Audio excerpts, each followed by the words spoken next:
nouvelle, vie nouvelle.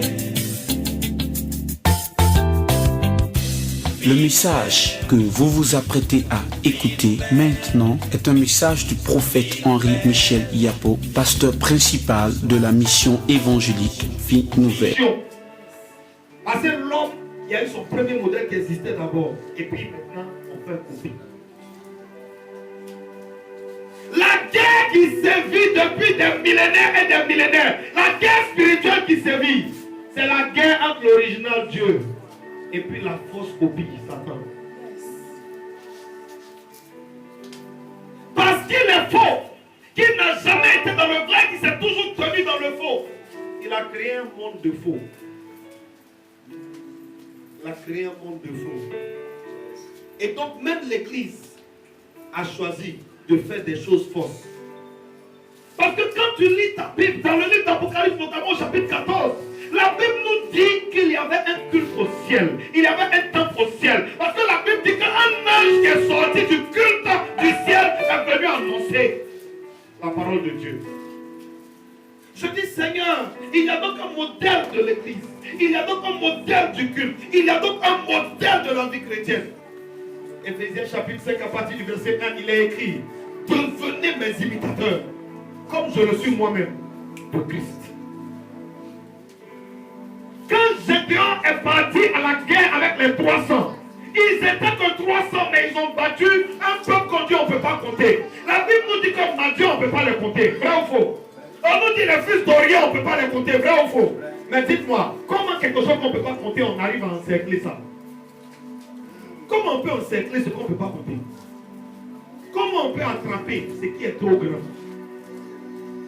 Quand la Bible nous dit que Gédéon et ses 300 ont encerclé Madian, écoutez-moi, entre chacun des hommes de Gédéon se trouvaient des multitudes d'anges. Des multitudes d'anges. Des multitudes d'anges. Peut-être que ma main est trop petite pour saisir mon adversaire, mais la main de Dieu se met dans ma main pour saisir mon adversaire. Quelqu'un dit Amen. Amen. Je ne sais pas quelle est la limite de ta vie, mais je veux te dire que tu es limité parce que tu fais de toi ton propre modèle. Tu es limité parce que tu fais de toi ton propre modèle. En Genèse le chapitre 9 verset 26, dans le début de la création, Dieu a dit faisons l'homme à notre image. Faisons l'homme à notre image. Je sais que j'ai donné à l'homme de gouverner, mais moi Dieu, je sais que pour gouverner, il faut avoir ma ressemblance. On ne peut pas gouverner sans ma ressemblance. On ne peut pas gouverner en étant soi-même. Dieu dit faisons l'homme à notre image. Dieu les fit ainsi, hommes et femmes, nous dit la Bible. Dieu a fait Adam à son image. Il a fait Ève à son image. Étant l'image et la ressemblance de Dieu, Adam et Ève avaient donc le modèle du succès. Quelqu'un dit le modèle du succès. Le modèle du succès. Il y a un modèle pour que le mariage marche. Il y a un modèle pour que le ministère marche. Il y a un modèle pour que les affaires marchent. Il y a un modèle.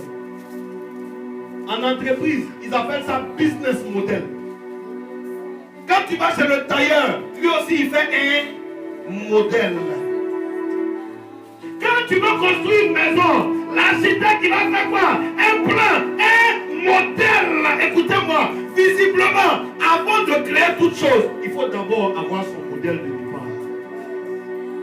Si tu n'as pas le modèle, tu ne peux pas faire la chose. Si tu as le modèle, assurément, la chose va réussir. Amen. Nous sommes souvent inquiets pour l'église. On se dit, oh, il y a trop de choses qui se passent dans l'église. Il y a même des pasteurs qui disent que l'église sera prête. Mais le modèle de l'église, ce n'était pas toi et moi. Le modèle de l'église, ce n'était pas Pierre, ce n'était pas Paul, ce n'était pas Jean-Jacques. Le modèle de l'église, c'était Jésus-Christ. Le modèle de l'église, c'était Jésus-Christ. Écoutez-moi, si le modèle est parfait, c'est qu'en appliquant le modèle, on atteint le résultat parfait. Quelqu'un n'a pas dit Amen. Si le modèle est parfait, que je suis le modèle, je serai parfait. Amen. Si le modèle donne la vie et que je suis le modèle, je vais donner la vie. Amen. Si le modèle donne la paix et que je suis le modèle, je vais donner la paix. Alors j'ai compris que toute l'œuvre de Satan, pendant le temps qu'on est sur la terre, il travaille à une seule chose, nous cacher le modèle. Nous cacher le modèle. Nous cacher le modèle. Aïe, comment ça nous cacher le modèle? Ma soeur, viens. Nous cacher le modèle.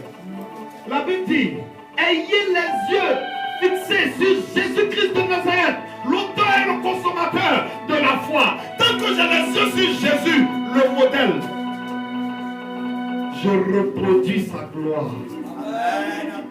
Yes. Donc Satan travaille à enlever mes yeux sur mon modèle. Les problèmes que nous avons servent à quoi? Enlever nos yeux sur le modèle. Les épreuves, toutes les tentations, tout ce que Satan envoie dans notre vie, il veut faire une seule chose, enlever nos yeux sur le modèle. Parce que si tu ne regardes plus le modèle, tu vas te perdre. Si tu ne regardes plus le modèle, tu vas te perdre. Dis à ton voisin, l'église est un modèle. Quand on dit chrétien, là, il y a son modèle. Amen. Toi et moi, on n'est pas les premiers chrétiens. Quelquefois, on tombe sur des gens qui disent qu'ils sont chrétiens. Et quand tu leur parles la parole de Dieu, ils te disent non, mais ça là, c'est pas trop important. Tu es le modèle. C'est toi le modèle, et puis tu vas nous dire ce qui est important ou pas. Celui qui est le modèle, il a dit toute écriture est inspirée de Dieu et utile. Toute écriture est inspirée et utile. Toute écriture est inspirée et utile. Ce matin encore, le Seigneur me reparlait dans le livre des Actes au chapitre 20, où Paul disait aux disciples, je vous ai enseigné maintenant tout ce qui est utile pour votre marche. Il dit maintenant, je peux vous quitter. Je vous ai enseigné tout ce qui est utile pour votre marche. Il y a des choses qui sont utiles pour ta vie chrétienne. Il y a des choses qui ne sont pas utiles. Il y a des choses qui sont utiles pour ton foyer. Il y a des choses qui ne sont pas utiles. Il y a des choses qui sont utiles dans tes activités. Il y en a qui ne sont pas utiles. Il y a des choses qui sont utiles dans ton ministère. Il y en a qui ne sont pas utiles. Quand Satan attaque la vie d'une personne, quand Satan veut te détourner du modèle Jésus-Christ de Nazareth, la première chose qu'il fait, c'est t'envoyer à pécher par les péchés du corps. Il va te faire souiller le corps. Il va te faire souiller le temple. Parce qu'il sait que si le temple est souillé, l'esprit n'habitera pas là-bas. Aujourd'hui, je prêche, écoute-moi. Je prêche, je ne peux pas baisser le niveau pour quelqu'un. Parce qu'aujourd'hui, on me dit de prêcher dans une certaine dynamique. Donc, je ne peux pas baisser le niveau. Si tu as l'impression que ta tête ne comprend pas tout, dis à ta tête, ce n'est pas grave, suis le modèle. Suis le modèle. La Bible a dit quoi? La foi vient de ce qu'on entend. Suis le modèle, entends seulement. Entends seulement. Entends seulement. Satan vient d'abord avec le péché dans ta vie. Les péchés qu'on connaît. Fornication, adultère, haine, rancune. Il vient avec ces choses-là d'abord pour te salir. Maintenant, il voit que tu as réussi à marcher. Écoutez-moi. Parce que ce matin, je ne veux pas parler à ceux qui se votent dans le péché. Ce matin, je veux dire à quelqu'un qui continue de se voter dans le péché, que ma Bible dit en Apocalypse le chapitre 22, que celui qui pêche n'a qu'à pécher encore plus. Si tu veux forniquer, continue. De toute façon, ton jugement, tu seras seul. Tu veux coucher avec les filles comme tu veux, continue. Tu veux sortir les garçons comme continue. Tu veux partir au maquis, on t'explique. Tu veux expliquer au pasteur, tu veux expliquer au frère. Tu veux expliquer à tout le monde comme non. C'est un pauvre passage. Continue. Continue. On a qu'à te dire quoi? On a qu'à te dire quoi? On t'a tout dit. On te dit ça tue. Tu dis non, ça dépend de qui boit. Il n'y a pas de problème. Il n'y a pas de problème, bien-aimé. Il n'y a pas de problème. Mais actuellement là, ils sont beaucoup en enfer là-bas. Quand ils disent ça dépend de qui boit, ils disent ça dépend pas. Ça dépend de qu'est-ce que le modèle a dit. Qu'est-ce que le modèle a dit? Les gens trichent dans la maison de Dieu.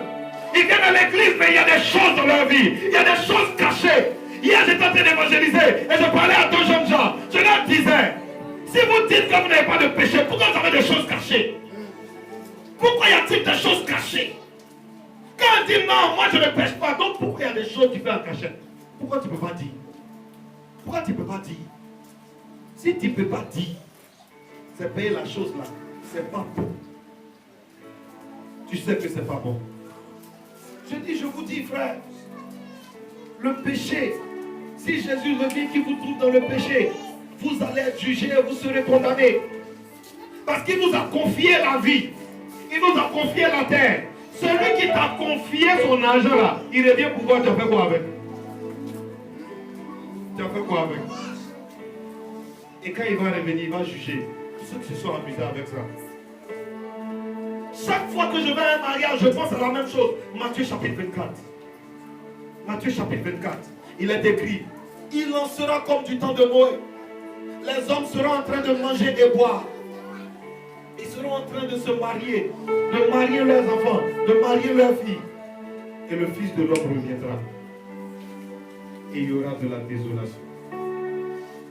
Bien-aimé, je ne peux pas dire, oh Dieu, si tu viens et que quelqu'un de mon église ne parle pas, il ne faut pas que je vais partir. Je ne peux pas dire ça. La conséquence est trop grave. Mais combien ce serait dommage qu'on ait passé tout ce temps-là ensemble. Et quand Jésus revient, toi tu ne vas pas. C'est ça là qui nous fait mal. C'est ça là qui nous fait mourir. C'est ça là qui nous fait mourir. Parce qu'on te dit, mais tu n'écoutes pas. Tu te dis peut-être qu'on exagère. Tu te dis, ah, ce qu'ils disent là, ils mettent trop l'accent sur certaines choses. Ils exagèrent. Je n'exagère pas. Je n'exagère pas. Les mèches vont t'enfermer dans les enfers. Je te le dis, je te le répète. Je n'exagère pas. C'est pas exagération. C'est pas exagération. C'est son vrai frère. C'est son vrai frère. Ça va vous tuer. Ça va vous tuer.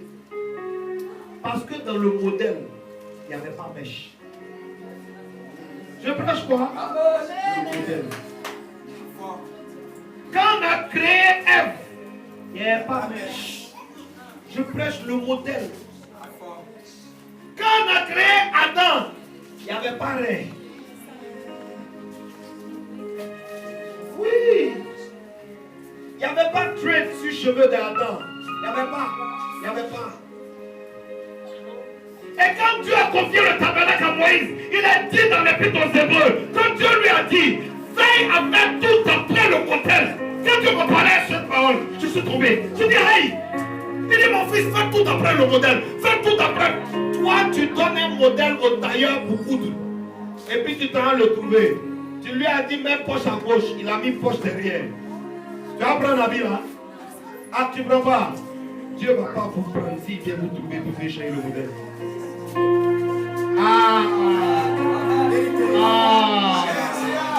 Dieu ne va pas prendre celui qui a changé le modèle.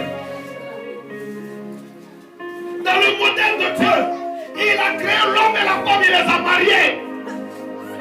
Il a créé l'homme et la femme, il les a mariés. Aujourd'hui, l'homme et l'homme se marient. Dieu ne va pas prendre ce modèle-là. Ce n'est pas le modèle qu'il t'a donné pour coudre. Femme et puis femme, Dieu ne va pas prendre ça. Ce n'est pas le modèle qu'il a donné. Ce n'est pas le modèle de Dieu. Au ciel, en permanence, Dieu a sous les yeux son modèle.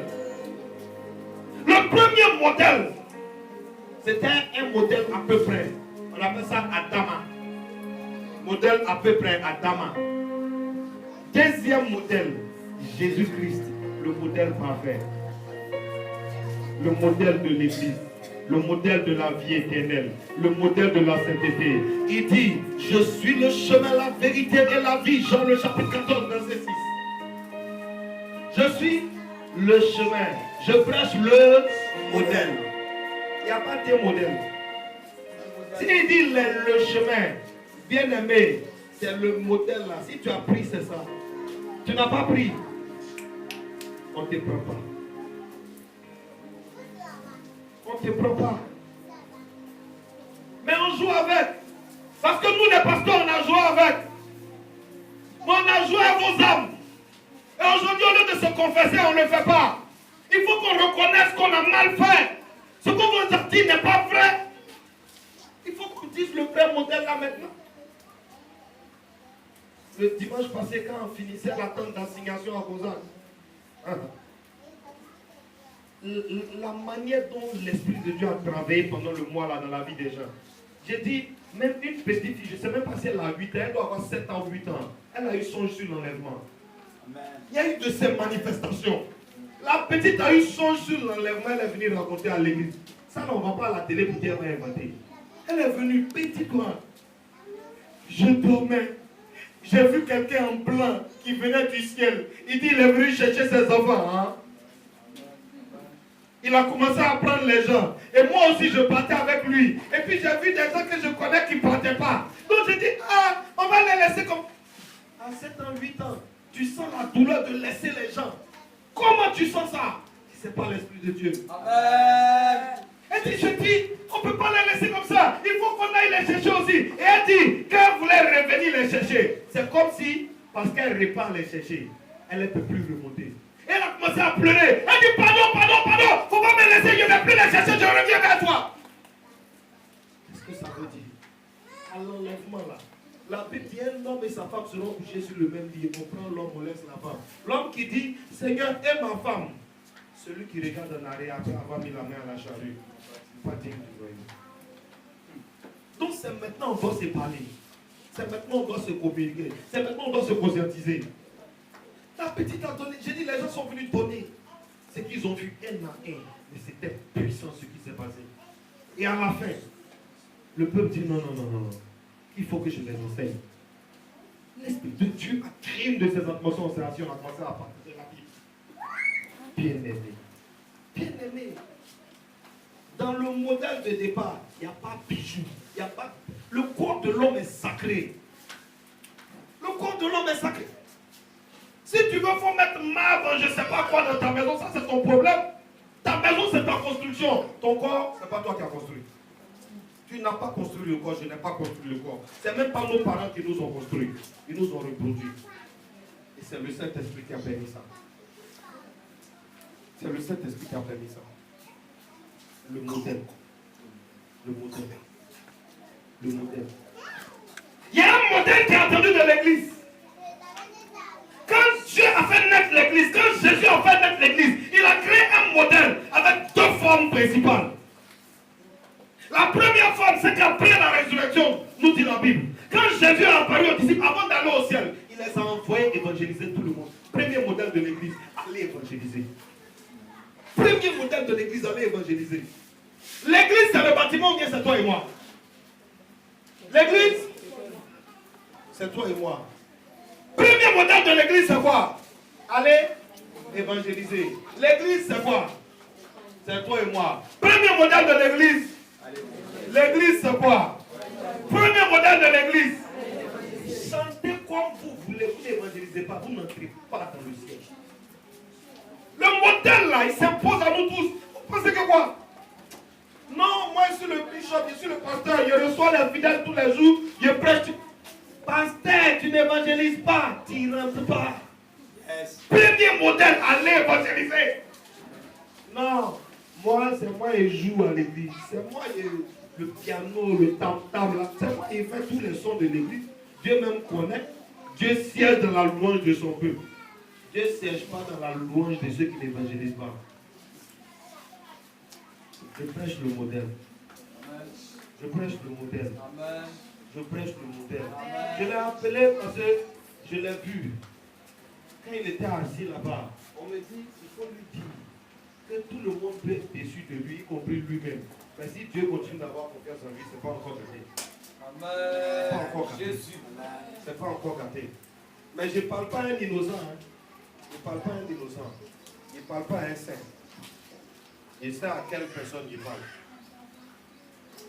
Et Jésus dit, je ne suis pas venu pour les bien portants. Je suis venu pour les malades. Toi, viens. Toi, oui, toi, viens. Je prêche le modèle. Dieu créa l'homme à son image. Il les fit hommes et femmes. La première femme avait un modèle. Le premier homme avait un modèle. Ça là, les femmes ne portent pas. Quand tu portes ça, c'est flaqué comme ça. Quand tu passes, on dit elle est sexy. Sexy, ça signifie que tu corresponds au modèle de Satan. C'est ça qui est sexy. Amen. Ils vont beaucoup dire ça. Ils préfèrent que tu donnes dîme. Hein, tu donnes ta dîme. Viens, papa va prier pour toi, ma fille. Au nom de Jésus. Amen. Tu as donné combien? Au 38. Ma fille, il faut faire un effort la prochaine fois. Ok. C'est pas ça. Ça là, on porte. Tu te flaques. Tu sors. Tu marches, les garçons te regardent. Ils font pis, pis. Et puis tu souris.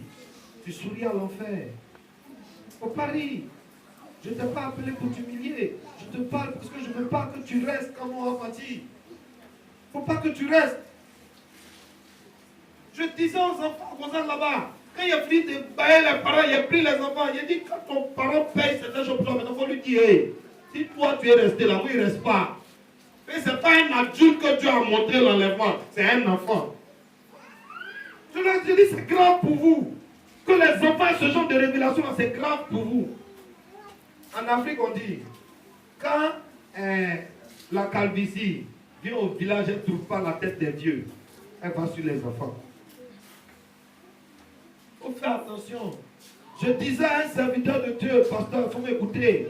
Chrétien, écoutez-moi. Je disais à un serviteur de Dieu, je disais à une servante de Dieu, on parlait de je suis un Dieu, je suis en relation avec Dieu. Parce que quand tu dis aux gens, tu fais telle chose, Dieu n'aime pas. Ils disent non, moi je suis de Dieu, moi je sais Dieu, je fais ceci, je fais cela à Dieu. J'ai posé une question à la servante de Dieu. Je dis, quelqu'un qui dit il est en relation avec Dieu, dis-moi, c'est quand Dieu t'a donné un secret dernièrement.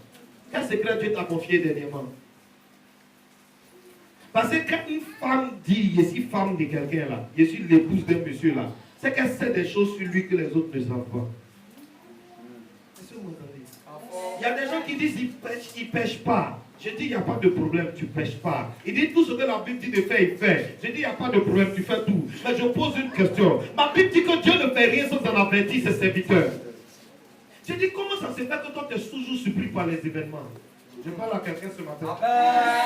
Jésus. Dieu passait un jour, nous dit la Bible dans le livre de Genèse, devant la cour d'Abraham. Dieu ne partait pas chez Abraham. Dieu partait en Sodome et Gomorrhe. Mais pendant que Dieu passait, Dieu dit, hé, mon ami est là. Je ne peux pas dépasser sa cour. Mon ami est là, il faut que je le visite. Dieu s'en va, il s'arrête chez Abraham. Dieu visite Abraham, Dieu cause à Abraham. Au moment où Abraham raccompagne Dieu, Dieu dit, est-ce que je peux cacher à mon ami ce qu'il m'a fait? J'ai compris que quand quelqu'un est en relation avec Dieu, Dieu lui partage des secrets sur ce que lui Dieu. Dieu lui partage des secrets. Jésus s'est tourné vers ses disciples un jour. Il dit, je vous appelle plus serviteurs. Oh, écoutez-moi, je vous prêche le vrai modèle. Il dit, je vous appelle plus serviteurs parce que le serviteur ne sait pas ce que fait son maître. Peut-être que tu fais tout selon la Bible, mais tu es toujours uniquement un serviteur. Tu n'es pas encore un fils. Parce que le fils, l'ami, Jésus dit l'ami. C'est ce que fait Jésus. Oh yes. Connais-tu les projets de Dieu pour la nation? Connais-tu les projets de Dieu pour ton quartier? Connais-tu les projets de Dieu pour toi-même, ta vie? Je parlais avec quelqu'un il n'y a pas longtemps. Et je lui disais, tu sais frère, j'ai écouté tout ce que tu m'as dit, mais il te dit une bonne chose. Il est écrit sans vision, le peuple est sans frein. Laisse-moi t'expliquer. Yes. Tu as déjà roulé vélo? Amen.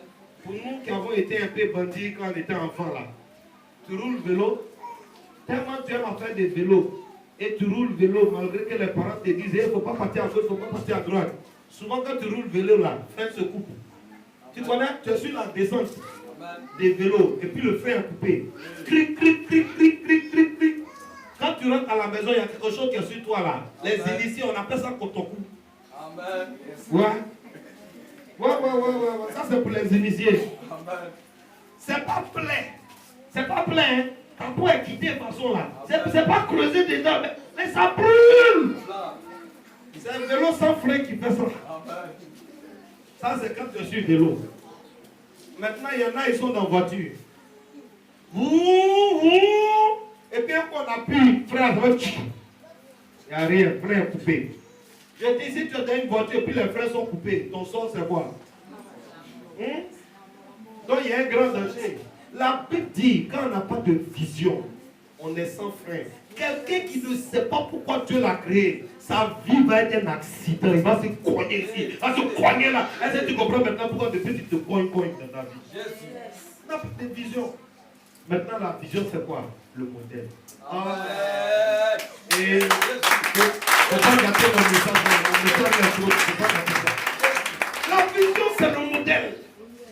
Éphésiens chapitre 2, verset 10. Car nous sommes son ouvrage, ayant été créés pour de bonnes œuvres, auxquelles il nous a prédestinés, afin que nous nous y engagions. Amen. La vision, c'est le modèle. Quand tu ne connais pas ta vision, tu vas partir où? Tu as fait quoi? Il y a des femmes, leur vision, c'était le mariage. C'est pour ça, depuis que tu es envoyé là, ça ne va pas. Un mariage peut pas être vision de quelqu'un. Mariage peut pas être vision de quelqu'un. Il y a des gens, leur vision, c'était travailler. Le travail, tu vas nulle part avec. Tu vas nulle part avec. Connais-tu le bon modèle? Jésus est le modèle.